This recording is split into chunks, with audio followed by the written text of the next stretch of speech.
Hello friends, आपका स्वागत है स्टडी फॉर जी के एनजीएस में। आज हम जानेंगे युद्धों के बारे में।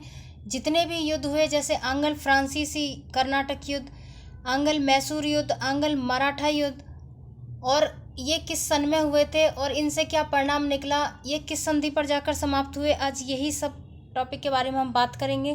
तो चलो शुरू करते हैं।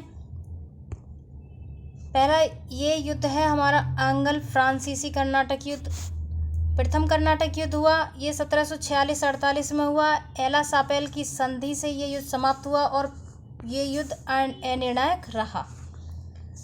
उसके बाद है द्वितीय कर्नाटक युद्ध, ये 1750 से 54 तक हुआ। यह युद्ध भी अनिर्णायक रहा था, परंतु अंग्रेजों का पक्ष इसमें भारी रहा।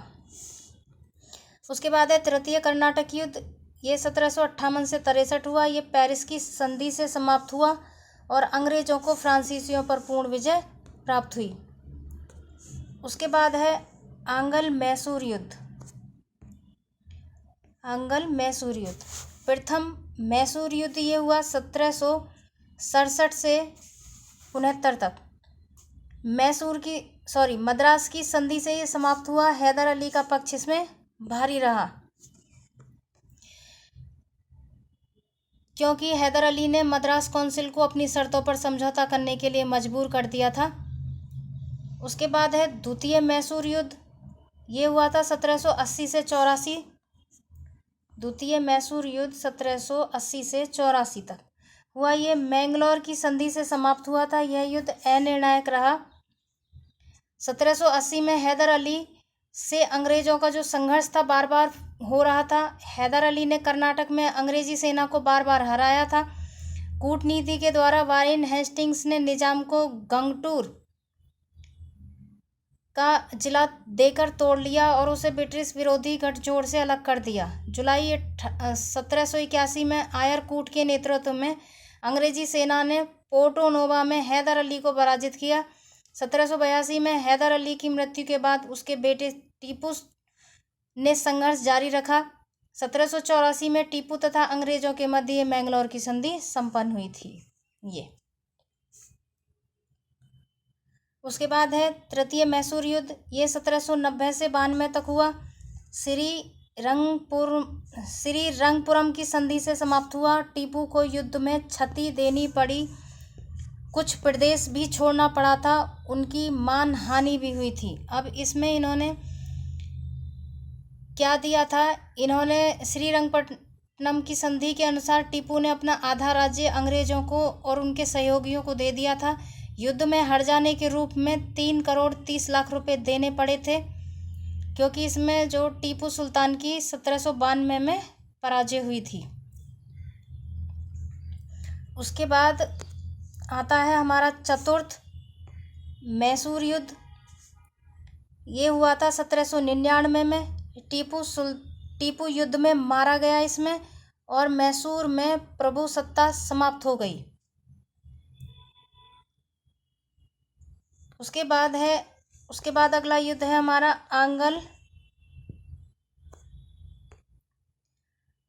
आंग्ल मराठा युद्ध। इसमें प्रथम जो मराठा युद्ध हुआ था वो 1776 से 82 तक हुआ। इसमें सालबाई की संधि से यह समाप्त हुआ। युद्ध अनिर्णायक रहा। उसके बाद ये सालबाई की जो संधि हुई थी, ये हुई थी 1782 में। और इसमें क्या विवाद क्या था, इसमें विवाद था 1775-82 तक प्रथम आंग्ल मराठा युद्ध हुआ था। आंग्ल मराठा संघर्ष का कारण पेशवा की गद्दी को लेकर मराठा सरदारों में विवाद था। इसमें ही 1775 में पुरंदर की भी संधि हुई थी, जो कि रघुनाथ राव और बम्बई प्रेसिडेंसी के मध्य हुई। उसके बाद है हमारा द्वितीय मराठा युद्ध, ये 1803 में 3 से 6 में हुआ था। कंपनी ने सिंधिया भोसले और होलकर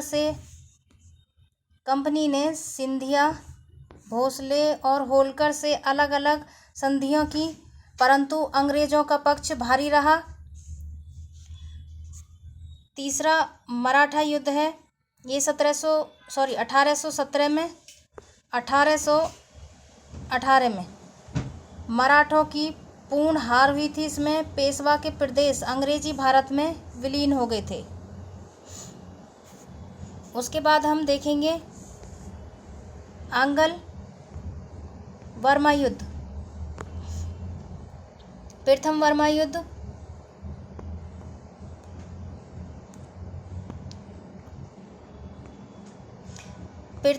वर्मा युद्ध ये 1824 से 26 तक हुआ। यांदूब की संधि से समाप्त हुआ। अंग्रेजों को अराकान और तनासरीम मिले, यानी कि अराकान और तनासरीम ये दो नाम हैं क्षेत्रों के।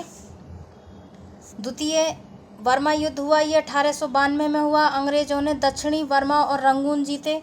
तृतीय युद्ध हुआ, ये 1885 में हुआ। उत्तरी बर्मा जीत लिया गया और बर्मा की स्वतंत्रता समाप्त की। उसके बाद हम देखेंगे आंग्ल अफगान युद्ध। प्रथम अफगान युद्ध हुआ 1839 से 42। अंग्रेजी आक्रमण पूर्णतः असफल रहा। दोस्त मोहम्मद अफगानिस्तान का नया अमीर बना। द्वितीय अफगान युद्ध हुआ, यह 1878 से 80 तक हुआ। यह आक्रमण भी पूर्णतः असफल रहा। अब्दुल रहमान नया अमीर बना इसमें। उसके बाद देखेंगे हम आंग्ल सिख युद्ध। प्रथम सिख युद्ध हुआ था, ये 1845 से 46 तक हुआ। लाहौर की संधि से युद्ध समाप्त हुआ। सिखों ने कुछ प्रदेश खो दिया और मानहानि भी हुई इनको।